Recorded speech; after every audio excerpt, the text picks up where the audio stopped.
Hi, I'm Luke Tanaka, and I'm here with Elmhurst women's basketball coach Tethnie Carrillo. Coach, a 1-1 week, but really the big win over number 15 Wheaton. What does a win like this do for your team's confidence? I definitely think it's a huge win for us, a good motivator going into this week. You know, the conference is just really tied up, I'd say right now. So every game really matters. So I really felt like it's a good win leading into for us to finish out the rest of the conference of the first time around. Well, and that win keeps you in the top half of the conference, which really is a big deal. Talking about that game defensively, in the third quarter, you limit them to 5 points and 1 of 10 shooting. In the second half, I believe it was 5 of 24 from the field, forced 11 turnovers. What was the difference, not only in that third quarter, but in the second half as a whole?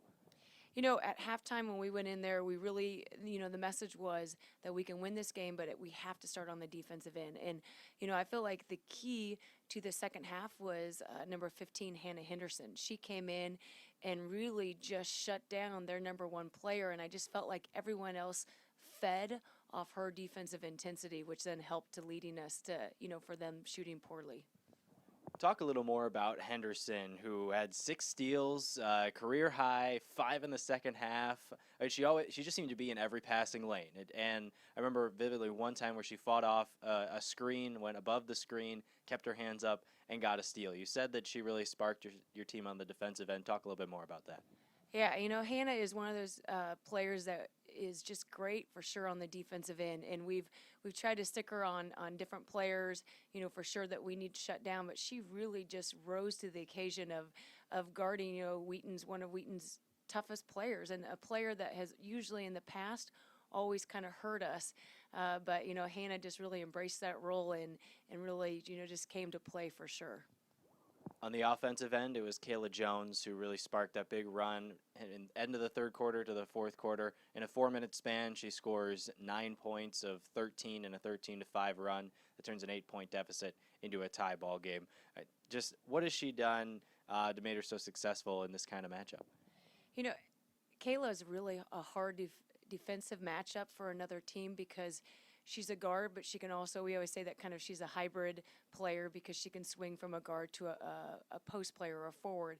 So with her ability to step out and shoot the three and then be able to get to the basket off the dribble, she really just makes it a hard matchup. And she's really done a nice job this year of developing her game from last year to this year and really just stepping it up a notch, especially during conference play. And this great performance on the defensive end came right after a really tough defensive game against Carthage where really they shot the lights out. They had season highs all over the court. And so did you take something from that matchup and maybe from the first half against Wheaton that then helped spark that defense in the second half against the Thunder?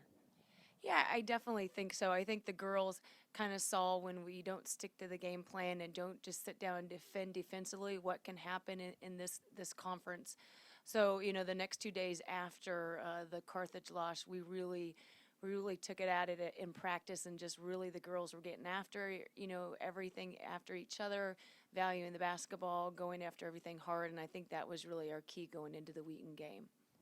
Well, and the defense will be key this week. You just match up with North Park, who sits atop the conference right now with a 4-1 record, and then you go to North Central. But let's start with North Park. They both teams score in different ways.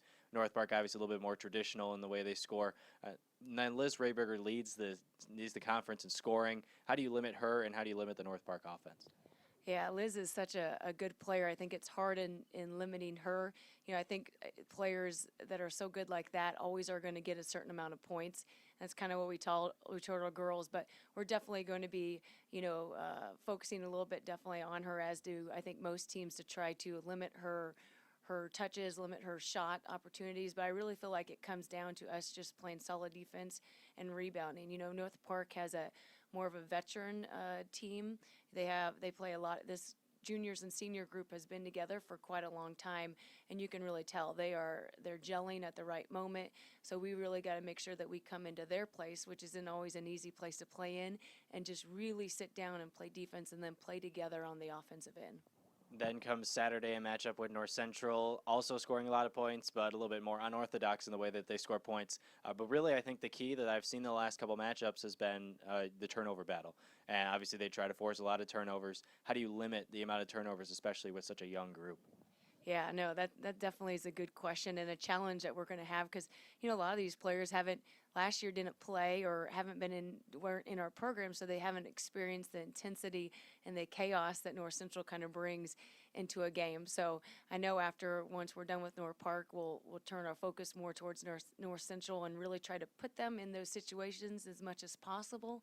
But again, it's really just them once they get out there is really keeping their composure. And if they turn over the ball, not to worry about it, just be stronger the next time. Sounds good. And two tough matchups this week. Thank you for joining me. Good luck this week. Thank you.